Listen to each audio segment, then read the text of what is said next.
Welcome back to Scales of Safety, where it's straight up tuition. Today I'm here to show you how you can get past and achieve the open book exam scenario-based assessment from the NEBOSH General Certificate. Now, just a quick insight from me before we go into the paper and have a look at some of the best techniques that I use and apply with my learners. Take it seriously. Do not think that it's open book and it's going to be an easy set and you're just going to be able to do your program with the learning provider and then jump straight into it. This is based on your background of experience. By this point, I mean, I've had learners that have had no knowledge whatsoever, but followed the process that I show you, and they have achieved that pass there from NEBOSH, which is 45 marks or more.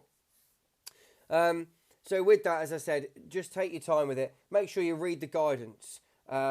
Practice questions and answers. Practice a whole OBE. I put my learners into a whole OBE practice mock exam. So make sure that you go out and you do your studies, because if you haven't, you'll quickly find on the day that you're going to struggle. Now, one other thing I said in the previous video is about knowing the platform, downloading the platform. I did that on a separate video earlier on. NEBOSH have got their own videos out there to show you how to upload, download your paper, navigate, etc. So make sure you're into that. Now, by this point, as it said, this is about getting you through the paper, but giving you some of the techniques and tips that I apply with it. So by this point, you will have the paper downloaded. Now, as I said and referred to it, when you download it, it's going to be in PDF. Go break it into Word. It's going to be much easier for you to navigate. Now, it's got to be your own work. You'll know this because at NEBOSH, it's about plagiarism and malpractice. They take it very seriously, but what's the point in doing it anyway unless you're going to do it yourself properly? So NEBOSH are going to put you into a scenario. They're going to put you into a set scene, and they're going to give you the insight to like what they want you to achieve. Now, as I said earlier, this is not just about telling them stuff about content. It's not about going and copy and pasting information. It's about demonstrating the application and applying it. And it's showing that you can not only take a scenario that you're put in, but you can understand what's going on in the scenario, and then you can give that insight to actually applying and understanding from answering those questions that they give you. So that's one of the bigger things you've got to consider as well, team. Now, where were we? Scenario. Where are we? Over here. So, so with this, again, the 3,000 word count is something that my learners are up in the air about a lot. They do say 3,000. It is guidance and it's no more.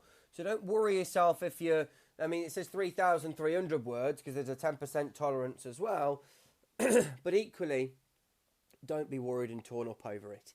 I've known learners that have gone in at 3,600 words and they've got through and they've scored 61. So it's a guideline for you. I mean, I wouldn't recommend putting, thousands and thousands of words, but, there's no sort of time or limitation, on what you could be putting in there. You've got to, again, show that understanding of it. Now, I've had learners that have gone in, they've cut it back, and they've lost points. And when I've reviewed it and sat down with them, and I've compared it to a paper in the past, and I do a study where I compare it to a past paper, you can see that this learner, the way they've applied it, and the word count has actually scored them marks. The NEBOSH examiners are looking to award marks to you. And we've got to make it easier for them as well. So this is the intake I'm going to give you and the quick sort of methods that are going to apply to help you score marks. Now, again, when you get the scenario, some people will go straight and look at the questions. Some people will look at the scenario. They want to know what they're doing with. But either or, it's up to you. Now, when you look at a question, this was about employee responsibilities in the workplace. So the question itself is asking directly for employees only. And it's likely that the injured worker, so in this scenario we have an injured worker, and the fellow worker. Now that's it. You cannot digress from these two people because you're not going to score marks. So this is, again, one of my techniques I refer to and apply frequently is point, relevance, evidence, and prune. Cut it back, but don't feel overzest that you've got to be stuck to 30 words per point. But as I said, with this, you're going to have to demonstrate that you can apply the understanding of the question. So by taking your time and looking at the question is going to give you a bigger insight to understanding what they want from us. So it's section 7 only that you're looking at here. Section 7 clauses that may have been breached. It's a 10-mark question. Now NEBOSH want us to provide 10 separate things about section 7, about breaches for these 2 workers. And that is how you break down a question. Now, answering it comes in a little bit of a different method. Again, I use a rough cut system, similar to what other learners have been using in the past. And what you've got here is you'll break it down again. You'll put it into this sort of simple format. You'll have cuts from the scenario and then justifications for your questions as well. So it's about making sure that in order to answer it, we need to understand how to apply that. So yeah, when you're looking at this question here from the section 7, we've got to make sure that we are pulling them out. Now, one thing that with our learners will do is they will use a positive and negative, and they'll pull everything out of the scenario that's positive and negative. Now, I use a different rough cut colour system as well. So I will go to the top and I will start to read the scenario. Now, once you've read it, obviously, I don't know, if you're like me and you read the scenario and all of a sudden you start to think, oh, well, okay, it's not going in anymore. I don't know why it's not going in. Don't worry, because we have a little helping hand from Microsoft Word again. So what I tend to do is I will refer into the scenario and I will highlight the whole thing, but for the benefit of this demonstration, I'm just going to bring it in here for you. And I will then, we won't dictate, we're going to go right click and we're going to go read aloud. You are the health and safety advisor for a large supermarket store that employs 80 permanent workers. The workforce is comprised of workers, day and night shift managers, and a store manager. Now again, when you are doing this type of stuff, I want you you'd sit back, close your eyes, and start to picture it. Start to picture in your head where NEBOSH have put you.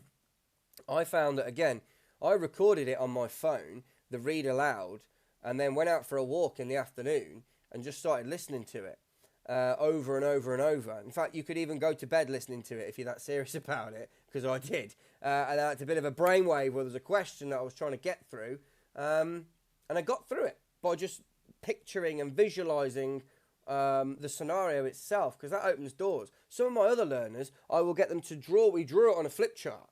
So we'll take the scenario, we look at the map, the layout of the site, the information that NEBOSH give us, and we put it onto a flip chart and we draw it. Again, giving us a bit more of information there to visualize the scenario itself.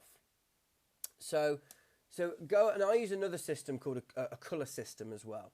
So again, here we got, so we've got 80 permanent workers. Again, you've got different types of colors that I refer to. Here's one for you. So it says in here that the supermarket was listed top 10 in the sales by the store manager, and this year they want to do even better. Okay, well, they've told shift managers that they don't care how it's done. Now look, that is not good. So that's a negative. But the supermarket must be in the top 5 this year for everyone to receive a bonus. There are 2 negative comments there. We wouldn't expect any managers to be saying that. They don't care how it's done. So again, go through as a result of high demand leading up to a very busy national holiday period. Again, so it seems to be, it could be Christmas or bank holiday. They're very, very busy. But again, you might think, well, okay, that's not negative, but what we want to refer to maybe is information. So blue. Now, if you go and find a positive, there's not many in this scenario maybe. Yeah, you could, again, positive is going in green, but drive to be more environmentally responsible sounds rather positive, doesn't it?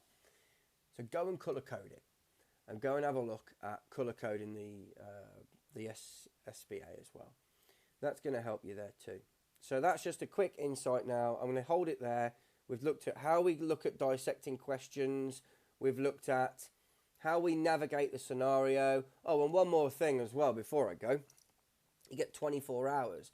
So you can set a smartwatch or a smart device and you can say, set me a timer for 23 hours and 59 minutes. Typically the Apple Watch does this, but any smartphone watch will do it. And set yourself a 24-hour countdown. I found this put me at a lot more relaxed pace. I felt a lot more relaxed. You know, I've still got so many hours left. So the thing is, don't rush it, because you'll find that you'll make mistakes as well there. So that just gives you a quick insight to what you're going to be facing, how you can break the scenario, how you can break the questions. In the next video, we're going to go and have a look at actually answering some questions as well. And then I've got like almost pre-marked things as well to look at, and also some examples of how and what we would expect an answer to look like. There you go. So that was it. Don't forget, drop any comments you want in below. I will try and get through them. Again, if you can, subscribe. Thanks for your time. And that was me, Pete Collins from Scales of Safety. Thank you.